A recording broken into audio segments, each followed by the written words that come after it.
Well, good afternoon, everybody, and welcome in once again to another edition of the Forget Me Not Streamcast. I'm your host, Brian Prowitz, and as always, joined by the illustrious and never ending energy behind Forget Me Not Village, and an incredible person in our community, Pam Schedule. How are you, Pam? I'm awesome. How are you? Here we are back again. Yes, we are.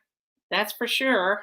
Looking forward to another episode today, and I'll have you introduce your guest here in just a couple of minutes. But before we get into that conversation, just wanted to sort of give you an opportunity for a little bit of a check-in, maybe anything that is new on the Forget Me Not Village front that you might want to share with the folks that are tuning in. Wow, lots of stuff is going on. Debbie Savage, though I guess from last week, has graciously consented to be in my advisory board, which is pretty cool. She comes with a lot of experience, and I really, really respect the knowledge that those people bring for me. So she's going to do that, and she's also going to help me participate in working with Hoogway in Amsterdam. Now, that is a dementia village that's been around for 18 years. And they literally had nursing homes just like ours. You know, you put them in, you park them, and, you know, that kind of stuff. And they decided that it was better to give them more quality of life and let people be what they can be. So they are interested in our village that we're doing here. They want our village over there in Amsterdam. And they're willing to help me with things that I need for what we're doing here. So it's an amazing alliance that I'm lining up. I'd love to go to Amsterdam with COVID. You can't. But what they're going to actually do is there's going to be 8 people on one of these virtual calls, and we will go through Amsterdam and how they work and what they do and how they keep the quality up on severely dementia people, not just the regular run of the kind. They're still up and walking around. These people are walking around, but they're severely dementia. They're the highest, a class 7. So I think, you know, if we're going to do any kind of cultural change when it comes to the way we look at caregiving, we have to look at what's been proven, what really, really works, and what I know works. So I'm real excited about that. My Parkinson's support group that I do once a week here in my home at 2:00 wants to start boxing, which I used to do when my son was in high school. And then, you know, I won't go into that one, but that's a story you need to trap me into one of these days. And so I'm looking forward to it. I'm going to change my garage into a gym, and we're going to box in my garage. So if there are any other people out there with Parkinson's that would like to box for all, you know, let me know. I think they would love to have company. So working on that one. I promised last week that I was going to start bringing in some tips of things that I did to my house to make it easier for me to care for Rich at home. And the number one thing I am so glad I did was I put bidets in every single bathroom. So the bidet is literally like a toilet seat that sits on top of your existing toilet. And I installed them except for the electrical. And what it does is it cleans them. It shoots warm water on the hind end and keeps it clean. And then there's warm air out there that dries the hind end, and the seat is warm. And actually, it's really very, very nice. I like my bidets. But for him, what happened was that he never got sore, because there came a point in time where when he would try and clean himself, that, you know, it would be kind of messy. And then try and convince him to wash his hands was almost impossible. So what happens is he just sits there, and I have the remote control, and I just turn the water on, and he thinks he's still going, but it's a cleaning. And yeah, that was probably the number one thing that was the hardest to do, is to clean someone after they've gone potty. And this bidet eliminates that problem considerably. So highly recommend it. It's fairly spendy, maybe about $250, $300 for a new seat to be put in, and then whatever the electrical would be.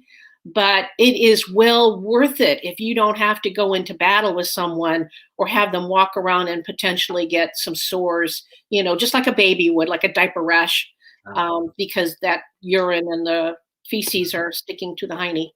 So that's my tip for today. And then in 2 weeks, I'll give you my second highest tip. But that's number one. That's number one. If you don't do anything else, do that. And you're going to love it when they're gone anyway, because it's really nice. Well, we are able to see comments on Facebook and on YouTube. So if you have other questions for Pam, or if you want to get a hold of her, as we will show the graphic on the screen, you can send an email to pam@forgetmenotVillage.org. Well, Pam, I'm going to step out of the way and let you introduce our guest for today. Sure. Okay. I have brought into the studio, I guess you could say virtually, a woman that is incredibly knowledgeable. She has worked in the dementia community for years, and at the dementia facility at the VA. Her name is Beryl McClelland, and she is also on my board. She is a registered nurse. She has taken the time to become a certified trainer because of all the reasons why we know we need training in this field. But I'm not going to spoil Beryl's thunder. She's got a bunch of credentials and a lot of statistics as long as your arm, which I'm going to ask her to explain everything she does. But anyway, Beryl, go for it. Thank you, Pam. It's delightful to be here with you, and thank you for the invitation to share some things with our audience. I've been an RN for over 35 years. I am now retired, but I am deeply committed and involved to dementia care and education. And I was one of Tipa Snow's very first certified trainers and continue to be a trainer along with Pam. And she and I have done several trainings in the community and will do more in the future. My role right now is a healthcare consultant. So if people are confused and overwhelmed with going to medical appointments or reading reports or not understanding lab results, diagnostics, etc., I think it's imperative that you have somebody who is familiar with healthcare and can interpret the information that's being shared so you have a better understanding of really what's going on with your loved one. So that's one portion. The other thing is I'm also an end-of-life doula, and that's a non-RN role. A doula is basically a lay person who has a specialized training in healthcare. So there have been midwives, birthing doulas around for centuries. The end-of-life doula is a fairly new role. I've been certified in that field as almost a year now. Because of COVID, etc., just when I'm needed the most, I can't get out into the community and help because of the restrictions. So I know that there's a lot of grief out in the community because of the restrictions of maybe having lost a loved one.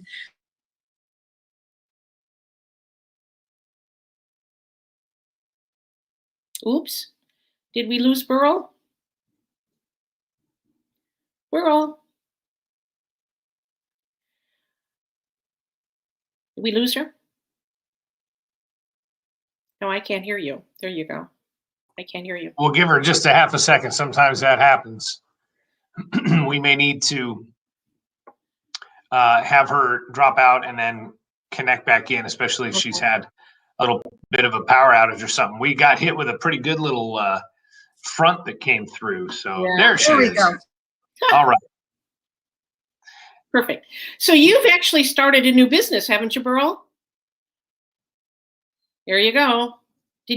Well, she's out again, I guess. Yeah, we had her for a moment. Yeah, I mean, she and I worked together very early on, Forget Me Not Project, because we were both of us were very passionate about the way people are being cared for in the care homes. That's why we have become both certified trainers, so that, we can train caregivers on how to handle people that may be going through a challenging time in the behavior of dementia, you know, where they may act out, they may do things that they would not normally do, they may time travel. I mean, there's a whole host of things out there that if you're really not trained in how to handle that, it can turn out very badly. Mm-hmm. By that, I mean the caregiver himself can actually be harmed. They can be hit because, you know, that's the way a child would do. So Beryl is going to train caregivers so that when they have that situation, they're going to know how to approach it, because that is critical to know how to do that and do it safely. Well, good news. We do have her back, so we'll bring her back in. Hi, sorry about that. Not sure what happened. So anyway, what the end of life doula is also looking at what people want as far as a perfect death. Life is terminal. So Sure. Uh-oh, there she goes.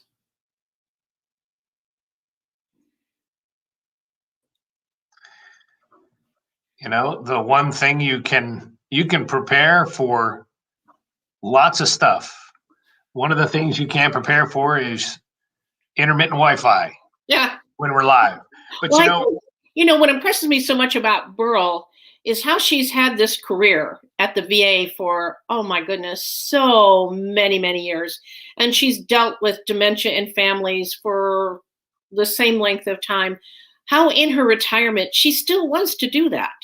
I mean, where most people they're just kicking back and sitting in their rocking chair on their front porch, you know, Beryl is out there still trying to work and still trying to change the way people are being treated. I mean, that's pretty cotton picking cool that she's not just sitting on her laurels and doing nothing. She is passionate about seeing things change in the dementia community, just like I am. And that's really awesome to be able to work with someone that believes the same thing, because she knows currently what's happening is not right. And it's very, very sad. I work with families all the time where they're being separated and they can't get together. And recently I have a gentleman that was married 60 years and can't see his wife, and she's not doing very well. I mean, it's just very, very sad what's going on out there because of COVID. And I hope that, you know, they're going to loosen some of those restrictions and let people in to see their families again, because that's important for sure. Now, Beryl works at the VA, and we talked a little bit in the video that we produced about veterans and the dementia as well. And that could be a topic possibly to come around to with Beryl, who looks like she's dialing back in. So in a couple of moments here, we'll bring her back up. Also, don't forget, folks, both on Facebook and on YouTube, we can take your comments and we will share those as well. And we got our first official YouTube comment that came in. And so we can do something like this and say, you're welcome, Victoria. We hope to bring all kinds of great new stuff and great info out to everybody. So and I'm gonna start giving my dementia class here in my home. I've had my shots, you know, so everyone will be safe distance apart and masks and the whole 9 yards.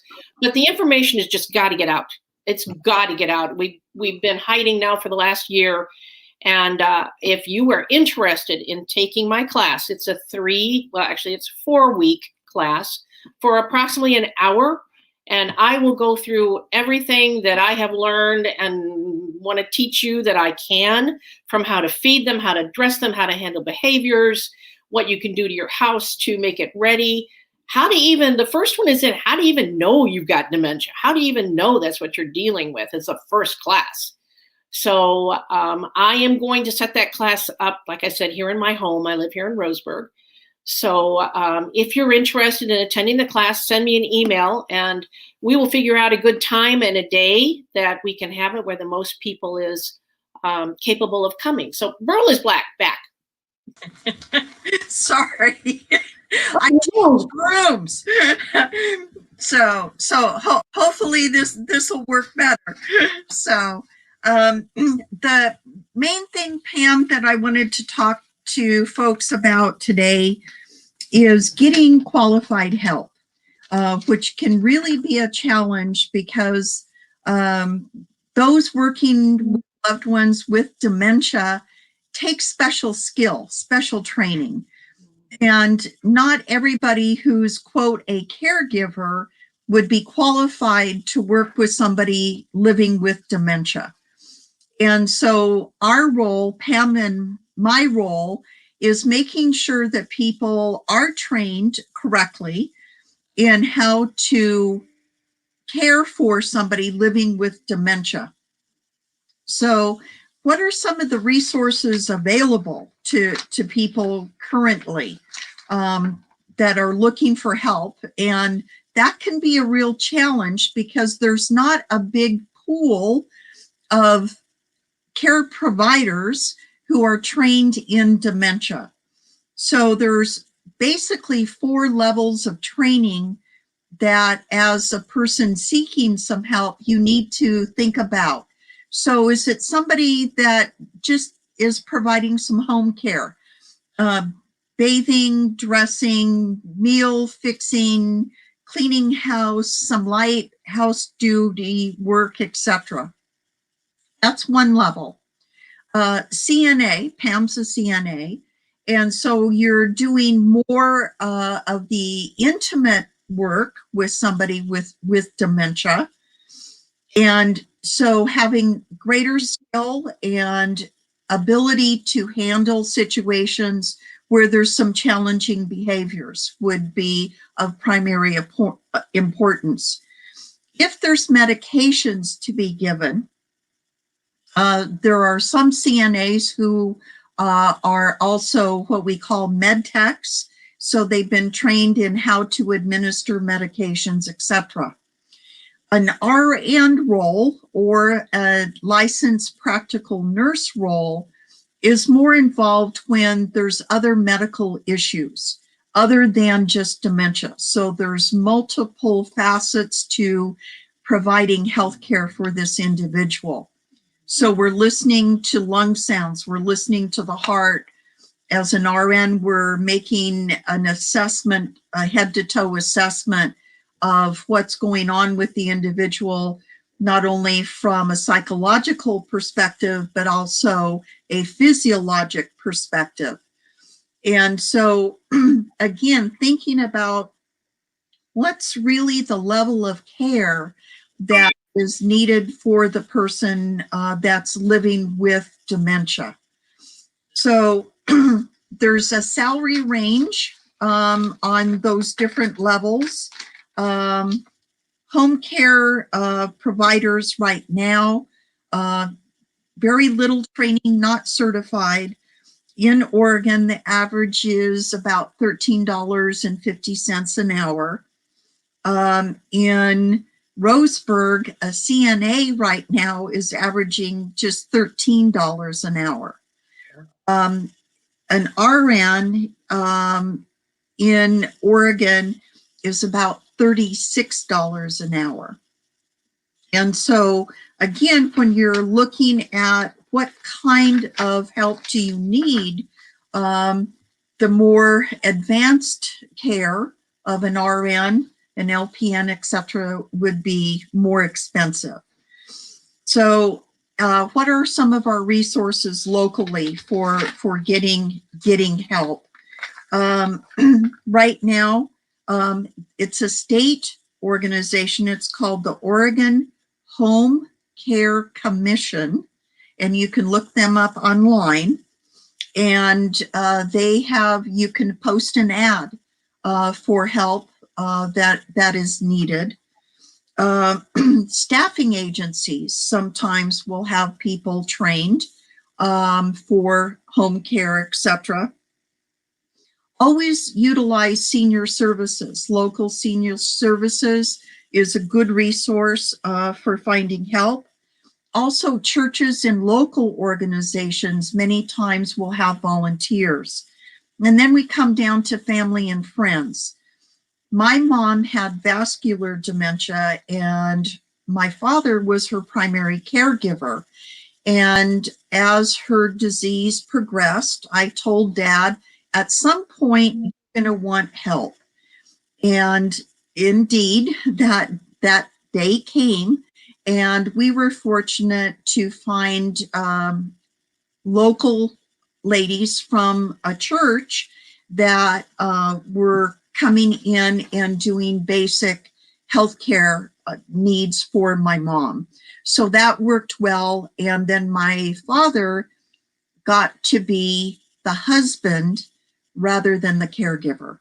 And so getting help when you need it is really vital. But our challenge is finding enough people that have a passion for caring for someone living with dementia and ensuring that they're trained well enough to do that. When you're interviewing somebody for a position, I recommend using open-ended questions, such as, tell me about your experience in caregiving. And then a follow-up to that would be, give me a specific example or several examples of your caregiving with somebody with dementia. And then another follow-up question could be, tell me about the most difficult, challenging situation that you had when you were caring for somebody living with dementia. And so this way, by asking the open-ended questions, it gives you more background information about the individual. So background checks are vitally important. When you're going through the Oregon Home Care Commission, everyone is background checked. In staffing agencies, they are also. You can do background checks here locally through the sheriff's office. So there's several ways to find the best qualified people. But again, getting them trained so they understand the importance of how to approach somebody living with dementia and how to interact with them that changes minute to minute is vitally important. So that's where Pam and I can assist with that training. Wow, that's very thorough, Beryl, for sure. For sure, yeah.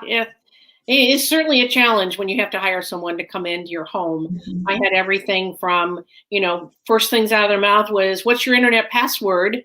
And you got an idea that just maybe they're not going to be taking care of your loved one. They're going to be sitting there playing on the computer. So, right. Yeah, it's a whole different world when it comes to trying to hire someone, especially when they're only $13 an hour, So it's that's right. Yeah. I personally think it's worth more money it's worth the more money to hire someone that's got a good background, that's referred by someone else that knows how to treat someone with dementia and can handle that situation. And that's a big deal. So I wound up paying anywhere from $15 to $20 an hour for Rich. But then he had Lewy bodies, so he could be very aggressive, which is a whole different ballgame right there. But to have a caregiver that has no idea what they're doing, I can tell you, it's catastrophic what you can find, because that's not a good thing. So what is the name of your business? The name of the business is Art of Care. And again, it's dementia training, healthcare consulting, and end-of-life doula. But I would be more than happy to assist people in finding caregivers and helping set up interview questions, anything that I can do to help in that vein, I would be happy to do so. Perfect. Have you got a telephone number that they can call you if they want to get connected with you? Yes, I have a web page, is artofcare.us, and then my phone number is 541-580-1749. And So, I'll yeah. put it in the chat. Okay. And you're also going to train caregivers, right? You know, people that are currently caregivers that want to increase their skills. You're going to Yes. be doing training for them. Yes. You know, I do them for families, so it's very low key kind of thing. Actually, training caregiver is a little more complicated than, you know, what I do, because I do just, you know, what a family might run into type of thing.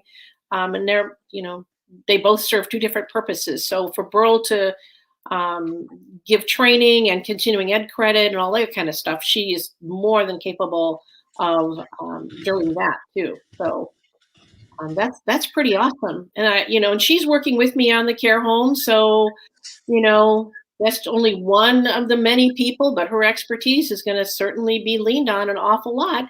You know, and she hasn't let COVID slow her down. She's still out there getting educated and putting things together. And even though it's in her home, it's, you know, things that got to go on because dementia is going to, you know, it's going to happen. So Yeah. so that's amazing. That's amazing. So I'm so glad you came on the air for sure. Thank you. Thank you. Yeah, for Yeah. sure. Technology can always be a challenge. Yeah, So- oh, I know that. Believe me, Brian knows that one too. Really bad with me. It's just like, oh, come on, you know. So I say. Yeah. The other. Oh, okay. So Brian, the type of training that we will have at the village is that we're going to have people trained, especially in Memory Town, student nurses, etc., volunteers trained with the positive approach techniques. So people that are coming to the Memory Town will be well supervised and interacted with at their level of function, which is really important. And then the training that will be done for the couples that come into the first house, the 5 apartments, is the spouse living without dementia. Pam and I will be training them. And so if I want to, my spouse is the one that is living with dementia. I need to go grocery shopping. I can tell Pam, who's another resident spouse, that I'm going to go shopping and she needs to look after Bill. And so Pam then will have enough interaction with my spouse that if I need to go shopping, Pam then can assist with Bill. So it's a community support where everybody is trained equally and is able to function as a community support. Perfect. Yes, that's true. That's true. Awesome. Awesome. Thank you so much, Beryl. Thank you, thank you, thank you. I'm thinking, you know, I've gone to a few people for next week's broadcast. I'm thinking it's time I need to bring in someone from hospice to explain what that is. This week alone, I've had 3 referrals that I've given to hospice for different things. And because people don't really understand things that they do and how they can literally help, and it's really not a bad word, and it's really not a doom word. I would not have been able to get through what I went through with Rich without hospice helping me out. So I'm going to get someone from hospice to come and talk to us about what it is and how they're used, what the cost is, what you can expect. Because it eventually becomes a special part of the process. So very, very important. So that will be next week, or not next week, 2 weeks. And yeah, what else we need, Brian? Well, I wanted to bring up another comment from Victoria from YouTube, who's watching today, and just kind of wanted to throw this out here and get your take, both you and Beryl, on the complicated role Victoria is facing, daughter, in-home caregiver, advocate, and will become power of attorney. It sounds like she's right in the middle of this experience. She also said she doesn't know about hospice. Other than just asking her to reach out to you, because I'm sure there's probably a lot that you could share, what are a couple of the things that you would say to Victoria? Well, when she says power of attorney, that's the healthcare power of attorney. There are two different types. There's a financial power of attorney, which would be a durable power of attorney, and then a healthcare directive, where literally the person with dementia gives you the permission to make medical decisions for you. And that's what you need in order to be able to talk to the physician, talk to anybody about what her care is going to involve.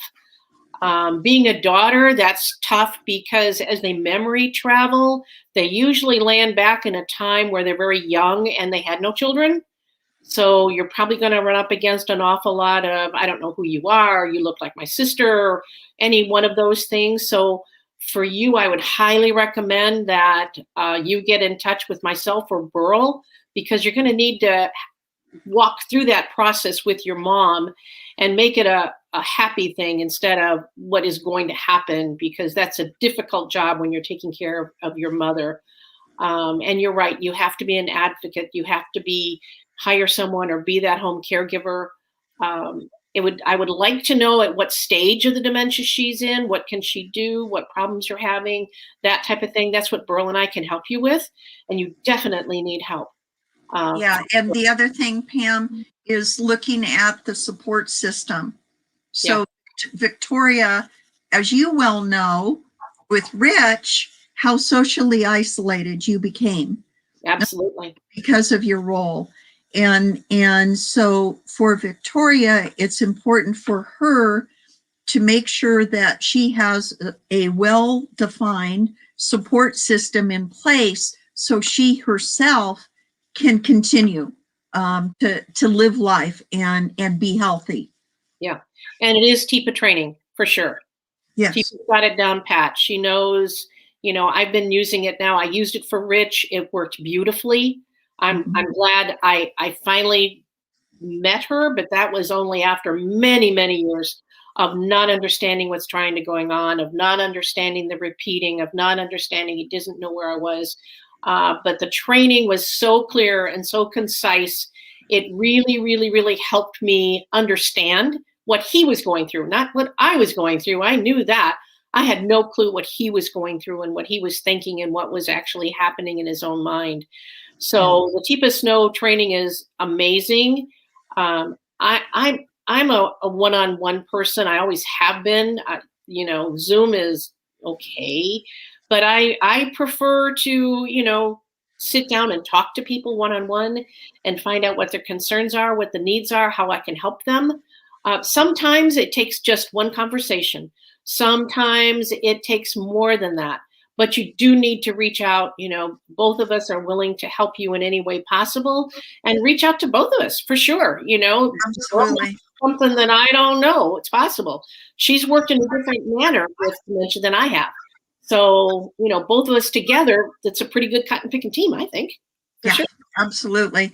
Yeah. The one thing that everybody needs to remember is the person with dementia can't change. And it's unrealistic. As a daughter, a wife, a husband, to expect the other person with dementia to change. They can't. So what Tipa teaches us is that we're the ones, as the caregivers in that role, it's our obligation, our responsibility to change and do things differently so it's less stress for us and our loved one. Right. Yeah. Go there. What else? Well, our time is just about up. Pam, I wanted to get an idea of what the next couple of weeks are going to be like for you. What's on your schedule? You usually have some excitement that is good to share with our audience. Next week is basically Parkinson's week. There's a Parkinson's conference that's going on that is all the up-to-date information, what the cures are, or not cures, what the different medical procedures are they have now. And I'm really jazzed to be in that conference. That's pretty awesome. I'm also going to be a guest speaker as well for, it's called Every Life in the World, something of that nature. Anyway, and that's coming up this week too. So, and of course my Parkinson's and my boxing class, and Hogway, and all kinds of good stuff is happening every day. You're always busy. It's always amazing to me. You never cease to amaze, and you never stop, it seems, which I would like to say is a pretty good chance for us to make a little pitch for Forget Me Not Village. This village is underway in Roseburg. It is amazing. You need to go to forgetmenotVillage.org to see the video, to see the floor plan, to see the layout, to see the philosophy behind it, to see Pam and Rich's story. All of the information that you would want to know if you're interested in supporting this is available at forgetmenotVillage.org. And of course, you can also email Pam at forgetmenotVillage.org to offer your assistance. And that could be volunteering if you have a healthcare background, if you're a professional of some type, if you want to learn more about dementia care training, if you'd like to volunteer at the village or donate, all of those roles are available as we move forward. And this is a critical time right now for this project. And we absolutely need the support in order to keep it going forward, Pam. Absolutely. Absolutely. And this is an amazing community. And, I think if we pull together and everybody works together, we can get this thing done.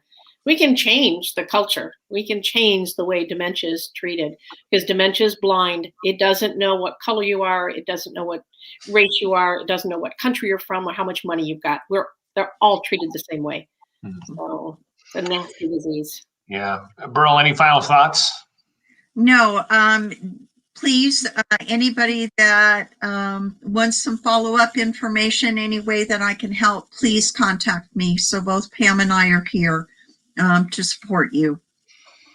Yay. Great. Well, Pam, what are your final thoughts as we wrap up this edition of the Forget Me Not Village Streamcast? Everything is going along so well. I'm really excited working with Amsterdam. I don't like creating the wheel if I don't have to. And they have got the statistics. But the one thing I did find out, the Alzheimer's Association came out with their 2021 numbers. According to Alzheimer's, and this is just Alzheimer's, not any of the other diseases, between now and 2025, there is going to be a 25% increase in dementia patients in the next 4 years. So, that number is staggering, and something about it now. If we don't, then when we need it, we're going to be running to play catch up, and heaven forbid. But that is an Alzheimer's number that just came out, and it's really kind of scary. I think it's 17.4% just for Alzheimer's. So if you add the other types of dementia, the other 120, and brain injury and all those others, you're up to 25% in 4 years. That's huge. That's a large number. And there's going to be increased numbers. The research is actually showing that some of the COVID virus is having an adverse effect on brain tissue that is leading to dementia. Correct. So and that's also a new statistic. Yes, those who have survived COVID have a higher propensity now, or probability, of having dementia. So the need for trained caregivers and facilities is going to be astronomical right now. Yeah, big need. Yeah. Big need. Well, Beryl, thank you for being on the program today, and thank everybody out there for watching and commenting. Visit the Forget Me Not Village page on Facebook, also on YouTube, and of course, forgetmenotVillage.org. And we are here every first and third Tuesdays. Thursday. First and third Thursday at 2:00. One thing I did not write down that I should have written down. First and third Thursdays at 2:00. And we do it live. Now, today's an example of we had a little glitch on the Wi-Fi. The reason we do this live is so that we can interact with people like we did today with Victoria. And so those live comments are fantastic. And then you can communicate to Pam through the Facebook page as well if you just wanted to leave an inbox comment, or comments obviously on the Facebook page as well.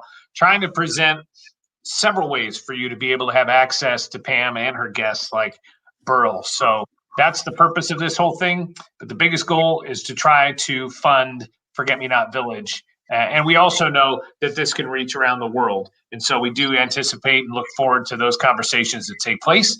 And if you are a person who has a dementia patient in your life or an Alzheimer's patient, please share this as a resource to your friends and family and encourage others to reach out to Pam, Beryl, Tipa, Debbie, all the different people that you see that have been on the program. Well, Pam, unless I'll give you the chance, you're the boss, so I'll give you the chance for the last word. The last word. Oh my God. Yeah, please don't be shy. I don't think there's a single solitary question that, between Beryl and I, we haven't heard before. And, if she's retired and I retired and we're still working at this, then by golly, we're committed to giving the best information and the best support possible. So please give us a call, no matter how silly you think the question is. You need an answer, and that's what we're here for. And then once the village is up, well, then you'll have a place to go to get your answers. That will be cool. I can't wait. It's going to be fun. All right. Well, that's going to do it for today's program, everyone. Thank you for being with us, and we'll see you again in a couple of weeks. Bye, Pam. Bye, Beryl. Bye-bye. Bye.